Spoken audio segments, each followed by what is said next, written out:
Siya na ba yun? Susunod ka pa rin ba? Pakailam ko. Patay ka na. Isang lawa! Haray ka! Paano mo nagawang putulin ang mahalagang paa ng dakilang si Kapitan Hidalgo? Ang galing din itong suction cups mo sa paa. Ikaw paling bumaril sa akin. Isang pugita? Huwag mo akong tawaging pugita! Kailangan ko maghanap ng bagong katawan na titirhan para ma-charge ko na pa rin.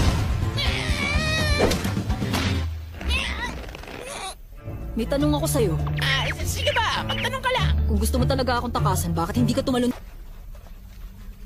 Kung hindi tayo nagkakilala ng ganito, tingin ko magiging magkaibigan tayong dalawa. Ay, salamat naman. Mas gusto kong kalaban ng mga kagaya mong walang kwenta. Tama! Walang kwenta talaga ang isang yun. Kaya nga pampagulo lang siya eh. Nagtagumpay ang inyong tapat na lingkod na si Coburn. Kung ganoon, game start na.